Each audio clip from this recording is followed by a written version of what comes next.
नमस्कार, स्टार आप तक टाइम्स में आपका स्वागत है।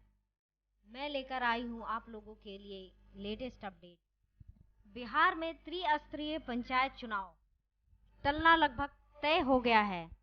इस चुनाव में M3 मॉडल ईवीएम के इस्तेमाल को लेकर पटना हाई कोर्ट में बुधवार को सुनवाई होगी।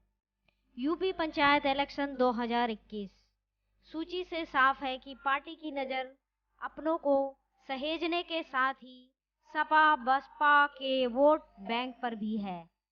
खास बात यह है कि पूरे जिले में पार्टी ने एक भी अल्पसंख्यक उम्मीदवार नहीं उतारा है।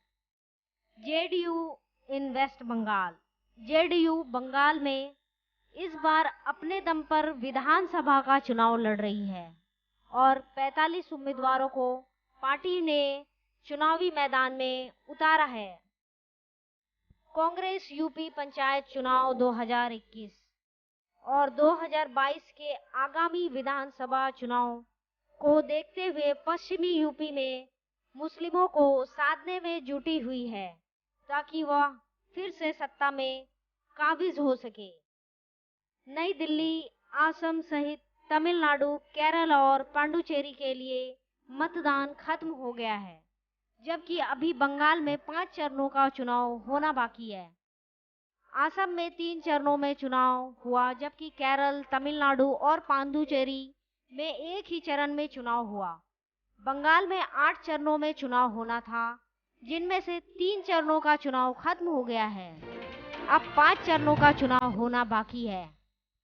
वोटर टर्नआउट ऐप के मुताबिक शाम 7 बजे तक पांडुचेरी विधानसभा की सभी सीट पर 78.3% और तमिलनाडु की सभी 234 विधानसभा सीटों पर कुल 65.11% वोटिंग हुई।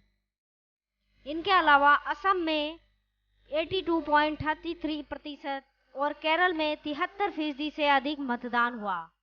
वही बंगाल की बात करें तो यहाँ तीसरे चरण के लिए 3 जिलों की 31 सीटें पर कुल 77.68% मतदान हुआ है। नई दिल्ली कोरोना के बढ़ते मामले के मद्देनजर दिल्ली में मंगलवार रात से लेकर आगामी 30 अप्रैल तक 10 बजे से लेकर सुबह 5 बजे तक नाइट कर्फ्यू का ऐलान लागू रहेगा। इस आदेश के बाद दिल्ली के रेस्टोरेंट संचालकों ने सामने अब फिर से चुनौती बढ़ गई है। दिल्ली में अक्सर लोग रात के वक्त ही अपने परिजनों और दोस्त के साथ बाहर निकलकर कुछ खाने के लिए रेस्टोरेंट जाते हैं। ऐसे में अब नाइट कर्फ्यू लगने के बाद इस पर पाबंदियां लग जाएगी, जिसके बाद देर रात तक चलने वाले रेस्टोरेंट को जल्द ही अपना कामकाज बंद करना होगा। धन्यवाद, बने रहिए आप तक टाइम के साथ।